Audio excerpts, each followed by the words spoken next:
When I went to see my CEO wife at work, the guard wouldn't let me in. I see her husband every day. There he is right now, he said, pointing at some guy. So I went along. The security guard stopped me, looked me dead in the eye, and pointed at another man. There he is, he said. The CEO's husband. In that instant, my entire world turned upside down.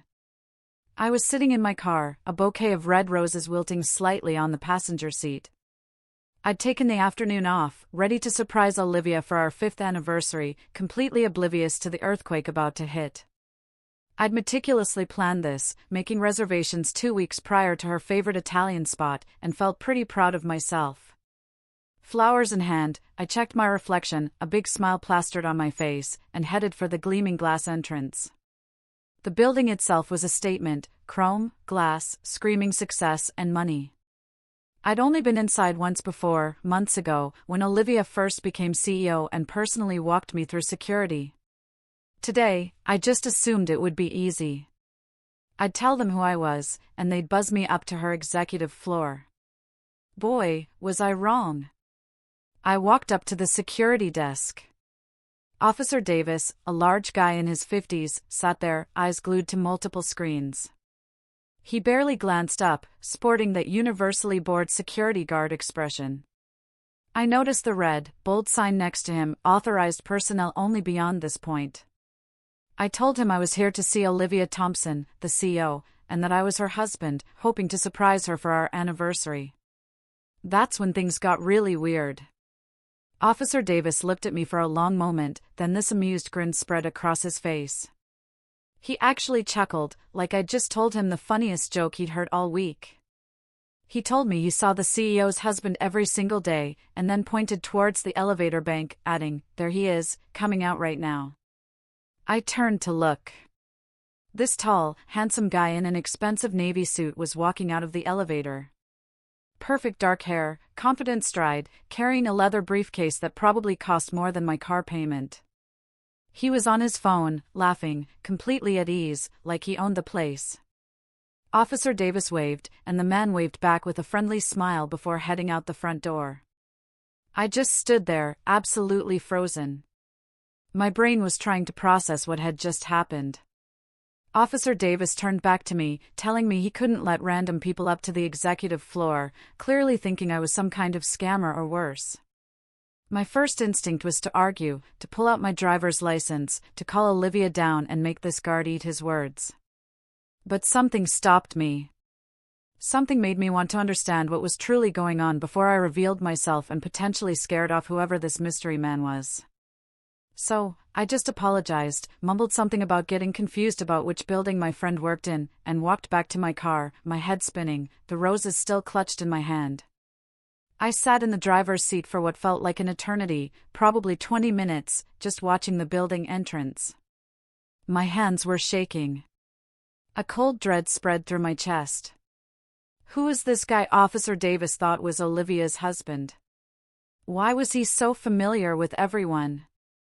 How long had this been going on? I started my car and drove home on autopilot, barely aware of the road. Our apartment felt different when I walked in, like I was seeing it through new eyes, noticing things I'd ignored before. I put the roses in water, then started really looking around. I checked Olivia's home office first, sifting through papers, but everything seemed normal, just contracts, reports, business plans. Then I saw her laptop. The one she usually left at the office. I opened it, and it was password protected. That was new. She'd never bothered with a password before. I tried our anniversary date. Nothing. Her birthday. Her mom's birthday. Our old dog's name from when we were dating. Still nothing. I closed the laptop, a knot forming in my stomach. That evening, Olivia came home around 8:30, which had become her standard lately. She gave me a quick kiss, asked about my day in that distracted way people do when they're not really listening, and went straight to shower.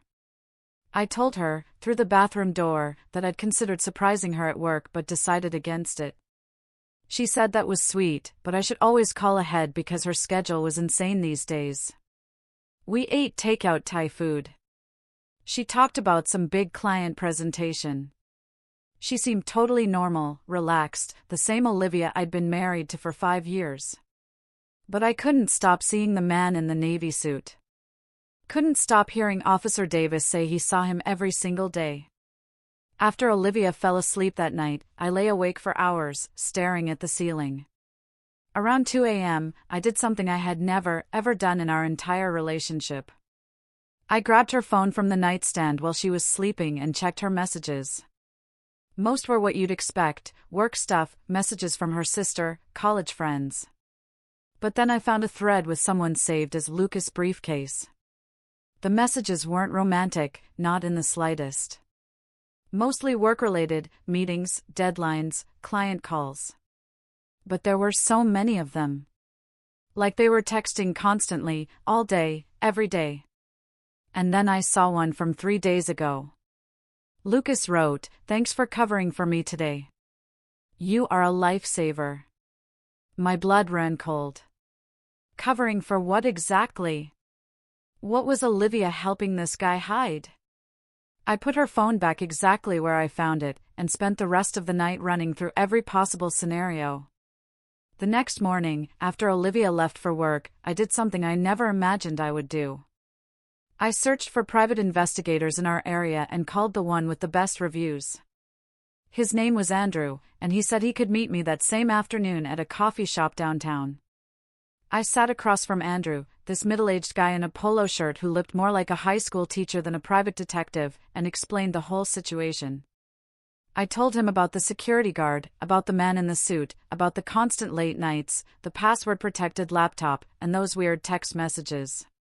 Andrew listened carefully, taking notes in a small notepad, then quoted his rates. It wasn't cheap, but at that point, I didn't care about the money. I needed to know what was really going on. Andrew said he'd start surveillance immediately and would have preliminary findings for me within a few days. I left that coffee shop feeling both relieved and absolutely terrified. Part of me desperately wanted to be wrong, wanted there to be some simple explanation that would make me feel stupid for being so suspicious. But another part of me, the part that had seen Officer Davis point at that man so confidently, knew that something was definitely not right here. The next few days were absolute torture. I went to work every morning, sat at my desk pretending to review financial statements, but my mind was a million miles away. Every time my phone buzzed, I jumped, hoping it was Andrew with an update. Olivia seemed completely oblivious to my internal crisis, which somehow made everything worse. She kept her usual routine, leaving early for work around 7 and coming home around 8 or 9. Shower, takeout, vague talk about her day, then another hour on her laptop before bed. I started paying closer attention to the little details I'd been ignoring for months. The way she always took her phone into the bathroom with her. How she'd started dressing more carefully for work, spending extra time on her makeup and hair. And the fact that our intimate life had become almost non-existent over the past 2 months. She always had an excuse, too tired, too stressed about the upcoming board meeting, worried about quarterly reports. I had accepted it all because I trusted her completely. Now, that trust felt like the stupidest thing in the world. On the 3rd day, Andrew called me during my lunch break. He'd been following Olivia and had some interesting observations. She arrived at work every morning around 7:30. And this Lucas guy, whose full name was Lucas Miller, the chief financial officer, arrived around the same time. They had coffee together in her office most mornings before other employees showed up. They left for lunch together at least 3 times that week, always to nice downtown restaurants. They stayed late together most evenings, often being the last 2 people to leave the executive floor. Andrew said their body language was friendly but professional, nothing obviously romantic, but the sheer amount of time they spent together was definitely unusual, even for colleagues. He also mentioned the building had security cameras everywhere, and several employees he'd casually chatted with seemed to assume Lucas and Olivia were married. One woman from accounting even mentioned what a cute couple they made. I felt sick hearing all of this. Andrew said he'd continue surveillance and try to get more concrete evidence. That Friday evening, I decided to do some investigating of my own. I told Olivia I had to work late on a client's tax audit and left the apartment around 6. Instead of going to my office, I drove to Olivia's building and parked across the street, where I had a clear view of the main entrance. I sat there for almost 3 hours, drinking cold coffee from a thermos, watching people leave in waves. Around 8:45, I finally saw them. Olivia and Lucas walked out together, both laughing at something, looking relaxed and completely comfortable with each other. They stood outside the entrance, talking for maybe 10 minutes, and I watched Olivia touch his arm while they spoke.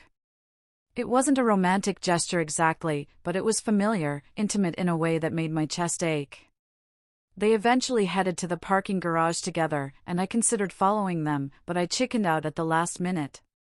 I drove home, got there before Olivia, which gave me time to pretend I'd been home for a while. She arrived about 30 minutes later and went through her usual routine. That night, I barely slept again. On Sunday afternoon, while Olivia was at her yoga class, the one she never missed, I went back to her home office. I spent 2 hours going through everything more carefully this time. I found her work calendar in a drawer and noticed tons of meetings scheduled with Lucas, sometimes 4 or 5 a day. I found expense reports showing frequent lunches and dinners, though always with multiple people, so nothing obviously inappropriate. And then I found something in a folder labeled miscellaneous that made everything even more confusing. It was a printout of an email from the company's HR department from about 4 months ago. The email was about updating the employee handbook regarding workplace relationships and disclosure requirements. Someone had highlighted a section about executives being required to report any romantic relationships with other employees. In the margin, Olivia had written a note that just said, "Discuss with Jay." This could be a problem. My heart was pounding as I put everything back exactly how I found it. What did that note mean? Were they worried about disclosing their relationship, or was something else going on? On Monday evening, I met with Andrew again at the same coffee shop. He had more information, and none of it made me feel better. He'd managed to follow Lucas one evening and discovered that Lucas didn't go home to some apartment he shared with a secret wife or girlfriend. Instead, he went to a very nice condo in the downtown area and was met at the door by another man. Andrew had done some digging and found out this other man was named Noah Park, and he worked as the vice president of operations at Olivia's company. Andrew showed me photos he'd taken from across the street. Lucas and Noah embracing in the doorway. Lucas and Noah visible through their living room window having dinner together. The photos were grainy but clear enough. I stared at those images for a long time, my mind racing through possibilities. Andrew said he'd developed a theory about what might be happening, but wanted to gather more evidence before sharing it. Part of me already suspected what he was thinking, but I didn't want to jump to conclusions. He suggested we wait a few more days and continue surveillance to understand the full picture. But I was done waiting. I needed answers, and I needed them now. That night when Olivia came home, I was sitting in the living room, all the lights off. She flipped the switch and jumped when she saw me sitting there. I told her we needed to talk, that I knew she'd been spending a lot of time with Lucas Miller, and that I wanted to understand what was really going on. Her face went completely pale. She sat down slowly on the couch across from me. She asked me what exactly I thought I knew, and I could hear this tremor in her voice. I told her about going to her office, about Officer Davis, about seeing her and Lucas together, about the private investigator. She closed her eyes and took a deep breath. She said she had wanted to tell me something for weeks, but had promised someone she would keep a secret, and now everything was complicated and messy. Before she could explain further, her phone rang. She looked at the screen, and her eyes went wide. She answered, and I could hear a man's voice on the other end speaking quickly and urgently. Olivia kept saying okay, and yes, and I understand. When she hung up, she looked at me with an expression I couldn't quite read, part relief, part anxiety. She said that was Lucas, and he wanted to meet with both of us tomorrow night at her office after everyone else had gone home. He said it was time to explain everything and that he owed me the complete truth. The next day at work was the longest day of my entire life. I couldn't focus on anything, couldn't have a normal conversation with my coworkers.